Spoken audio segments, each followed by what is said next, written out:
Hello, Imade. We are welcome. How are you today? I trust you are good.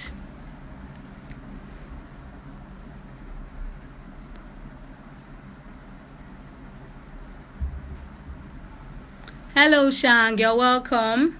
Okay, so I'm just going to start because it's 6 p.m. already. Good evening, everyone. My name is Munirat Laini. I'm the convener of the Esther's Company Fellowship, and our vision is to raise kingdom builders. Our mission is to raise men and women that will have a genuine intimacy with God and fulfill purpose in life. So, what is the Journey series all about? So, for some time now, God has been putting a burden in my heart to create a platform where Christians can share their experiences, can share whatever they've gone through, and how they have been able to overcome the struggles of life, how they've been able to recognize their identity in Christ, and how they have been able to find their place in God. And which was why we decided to do the Journey series. So we're basically going to be bringing people who have had real life experiences, real life issues, who have been able to overcome with the help of God. And today we're going to be talking about addictions. We're going to be bringing up someone who's going to talk to us about how she was able to overcome how our addictions were broken in Christ. So I'm going to be bringing up Treasure. Treasure is an amazing woman. I mean, she's so amazing. I'm really looking forward to hearing her story, and I'm sure that you're really going to be blessed. So I'm just going to be calling Treasure now.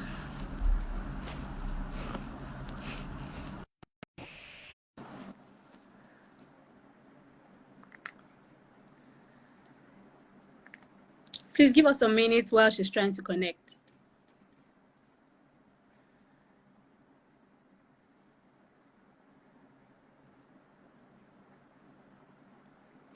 All right. Hi, This Treasure. is How are you doing Hi. today? I'm very well. You look so beautiful, Treasure, and I'm so happy to have I do. you. Yes, Oh you my look so God. beautiful. I'm I'm so happy to have you blushing. here. Finally, we You made look it. so pretty. Thank you so much. We made it. We apologize that the video Yeah. did not hold last week. We had some really bad technical issues, but here we are today. Yeah. And by the grace of God, we are Yeah. having Treasure in the house. Treasure, we would like to meet you. Who is Yep. Treasure? Eriro, please. Okay. Hi, everybody. It's good to be here. Um, uh, I've been, waiting for this very moment. I'm Oh, sorry, I'm still stuttering.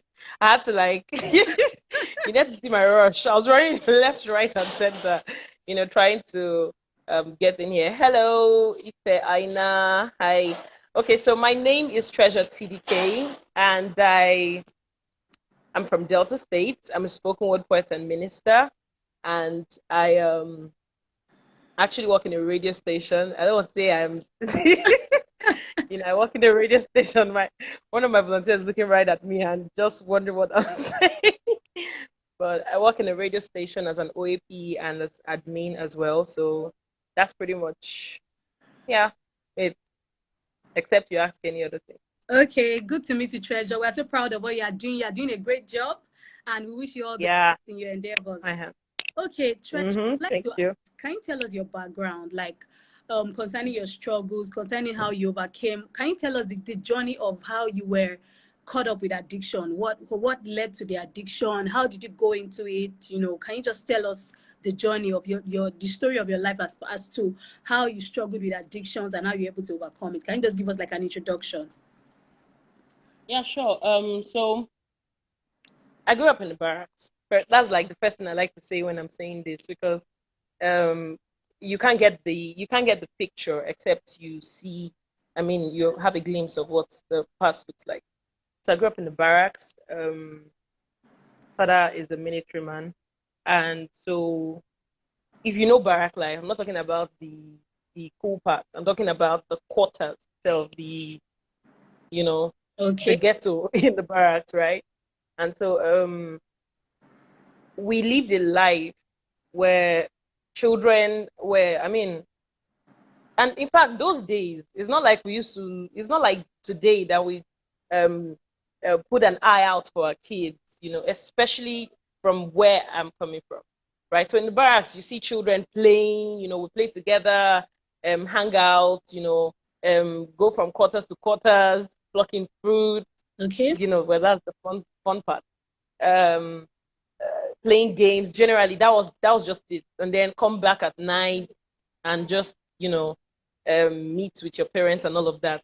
For the ones that discipline you, will discipline you for going out. For the ones that don't, will let you be. Okay. And my dad was very strict with discipline. Funny thing, but I was a very strong-willed child. I like to say not stubborn, strong-willed. Okay. Who am I disciplining? I was stubborn. So I'd rather go and play and then come back with the mind that okay, I'll get beaten. So I didn't mind. I loved playing. Okay. I loved the whole. Yeah, I think we're trying to do a mini setup here. I hope you don't mind. Sorry. Okay. This works. Finally. Should have thought of this. Okay, so I love playing a lot.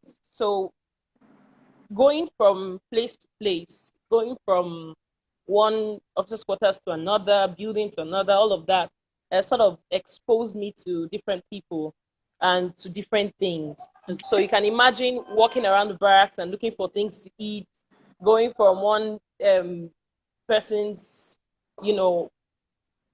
whatever they threw away, leftover, not because there was no food or even if there was no, it was just the way the kids were rolling at that time. Okay. I want to give a picture of how rough the life was then, and then one experience turned everything around. Okay. Sometimes it's not really about the ghetto, but what happens in the ghetto. Like I always say, I'm from the streets. Anytime, any day, I'm streets because I like it. Nah, sense no time to say no time. All of this is just what Jesus has done on top of streets. After all, the streets of heaven is gold, so no time to say no time, and everything still work out. So don't mind me. I got abused, due to all of this exposure and all of that. I got abused as a child. My parents did not know. Of course, I cannot go and talk to my mother. One of the reasons is how we were brought up back in the days. If something bad happens to you, they beat you. If you remember, I so can relate to if that, something right? bad happens to you, you gotta like keep it to yourself and like, no, I can't do this. And so I was very conservative as a result of that. I couldn't tell anybody. I Okay. held on to that. It happened over time. Okay. It happened with different people. Okay. So it wasn't just one person, it was that kind of deal. And then I got into school. I'm already saying, do I go on because you're talking Yes, about my please. We want background? to know what led to it. Okay. Like, was it your abuse that led to the addiction? So, was it when you got abused? What kind of Pretty abuse did much you experience?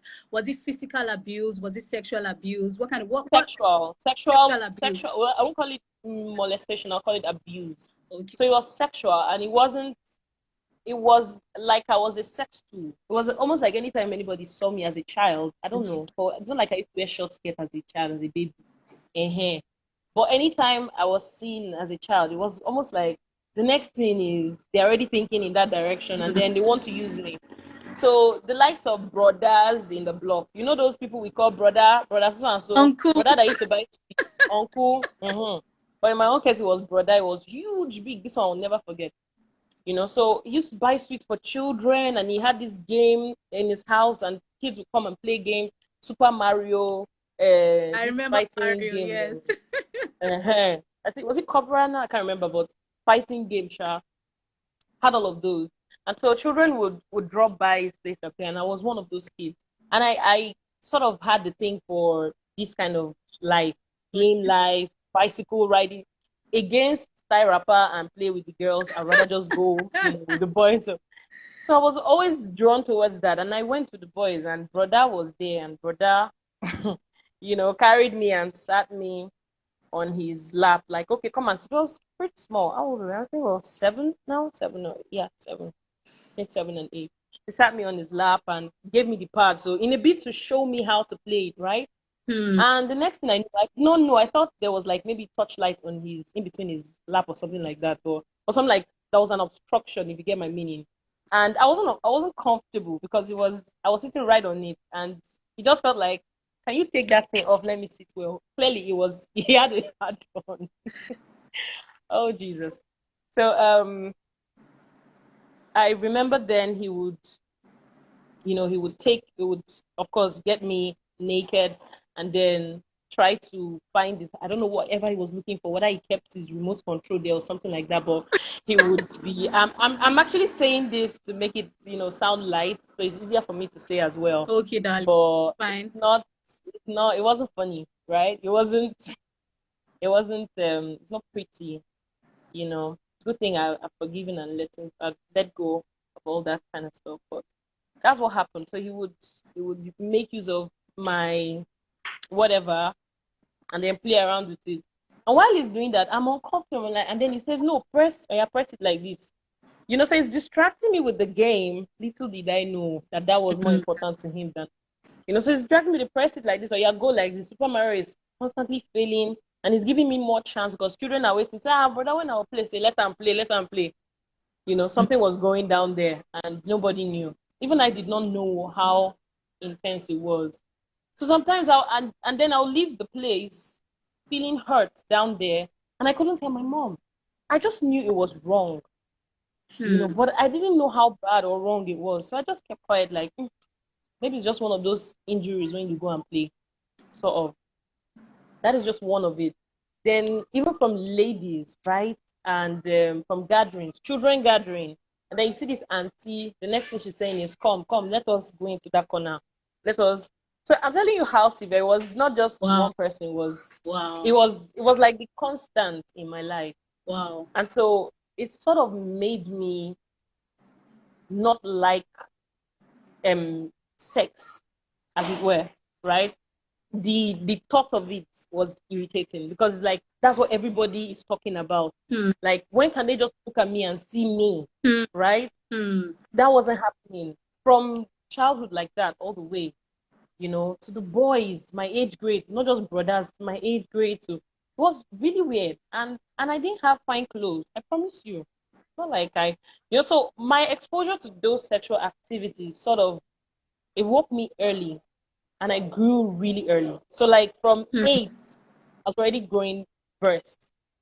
It was, and I think science explained that sort of, well, it's not all the time, it's not 100% true, but usually that affects, especially when a child is exposed to those kind of things in time. So it's not just that, they were touching me and I did not feel anything. No, body is not firewood indeed. I was feeling everything.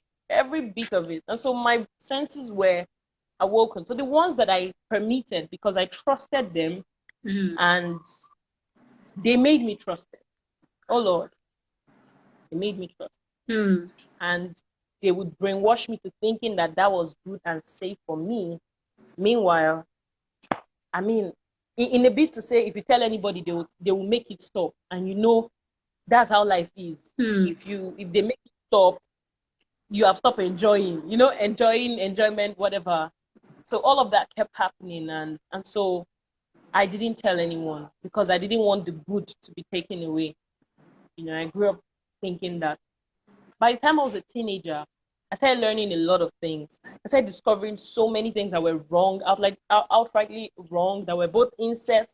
I discovered that incest was wrong. So for the relatives that were in all of that, all of that sort of messed me up, right? And I felt out of place in society. And to be honest with you, I knew Jesus, I knew God. After all, my mom would take us to church team, prayer warrior, no time for that. So it's not like she was not praying enough. Sometimes it's not praying enough, it's just paying a little bit more attention to your kid. Because you get where prayer go do reach. But there's a place where you need to pay attention to. You need to listen or you need to look. As a mother, well, let me not preach mother because I'm not even yet a mother, but I just wish I had some things were done to me right and all of that. So I saw God as so far away, somewhere in heaven. As a father in heaven, as a father in heaven, that knew what was going on, but he rather just be by himself. Like, who am I? Small treasure. What does he have to do with me? Let me just live my life and make sure that I don't offend him, and he'll just use fire to blast me one day. Most of the stories we were told as kids, mostly in church, was how God was punishing people for their sins. So you cannot sin and now want to It's like when you sin, you just hide it. Just say, hey, God must not see this thing. No.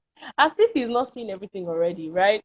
So that disconnect was there. Little did I know that he's my friend all the while. He's been following me up all the while. But of course, I wouldn't know, and so I got into school. I really wanted to belong. And I'm telling you clearly now because I know. But back then, I wouldn't say I was feeling like I wanted to belong. Do you understand? I get. I didn't know what I wanted. I knew there was an emptiness that needed filling. And I thought the only way to fill it is to have maybe people, friends, like mine, that just feel along or feel among or something like that. And that almost led me to joining a cult in school. Wow. As my university, and I remember some of the girls then, they have seen potential in me, that kind of you are very good. So when you go to the salon to make your hair, and then they just mark time and they come around and then they start talking about these things and they're like, babe, why are you wasting yourself? You can do this, they start preaching, thrusting you into a cult and stuff like that. So I experienced all of those. I experienced the lesbian. In fact, Father, let me streamline it. So, seeing all of those things, how that I was seeing life in a whole new level. I saw the likes of lesbianism. Of course, men was already out. There was no need. I didn't have any like in my mind for them anymore. The sight of them was even irritating me at one point, through confession. So at that time, I was vulnerable and I had friends. Okay. But they took advantage of it, right? So they introduced me to something other than man, which is, of course, lesbianism, right? And it felt different. It felt like, okay, they're not forcing me. They're not hard on me. They're not, pushing me around. And I also had attempted rape cases where I had to break free and run. So all of those things had already created the mindset that men are not it at all. And so when the ladies came on to me and they were just subtle and all of that, it was easy to just dive straight in. I'm like, okay, you know what, maybe this is it. But what stopped me is the fact that I knew it was wrong. That one, I knew from the beginning that it was wrong. So even when I would do it, I'll finish an act, and then on that same bed, I'm praying with whoever, please forgive me, please don't kill me, don't let anything bad happen to me. I was just very naive, don't mind me. And so all those things, I needed to down it. Okay. Now, everything that happened to me in the past didn't stay in the past. They kept coming back to me. They kept haunting me, especially because I was coming to, so of course you're going to church, you're hearing some things, you're hearing that, this is not good, this is not right. You're realizing a lot of things. And instead of you to run back to God, I think the message did not clearly state that you can run back to God. It just made God look so tough and strong and powerful and unreachable, and it made me scared. And so the best place I could find solace was in the bottles and in the smokes as well. I discovered drinking when I was 14, where I drank fresh ogogoro. So I'm an Ijaw girl, my tribe. So those kind of stuff are usually not so hard to find. Hello, it's sapele water. So when I did the first round, I almost ran mad. It was a full glass. I just gulped it all. I almost died, in fact. I had to throw up. There were so many things that had to be done on me. And so I liked that first time. I liked the way I was lost for a while and I wasn't present. And I liked the way my senses, I couldn't think because 24/7, my brain is always working. I'm always thinking. If I'm not thinking of something good, my mind. And then I had nightmares, crazy nightmares. And it was so terrible that sometimes I'll cry out of sleep. Sometimes I'm sweating. It's like it's real, real nightmares, for real though. And so but whenever there is like a hangover moment, if I down myself with drink enough, I would just, even in my dream, I'm asleep and I would probably not even get the nightmare. Sometimes I get it, sometimes I don't. So it was just like, oh, this is even best for me. And that is how I got addicted to drinking. to be honest with you, it was when I came in close contact with Christ that I knew it was an addiction.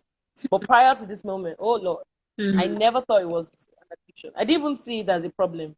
So my niece is just drinking, you know. So in school days, I was constantly on a high. I'm even trying to remember days that, because on Sundays there was no exemption. In fact, Sundays were the worst. It's like the higher I was, the higher my praise was.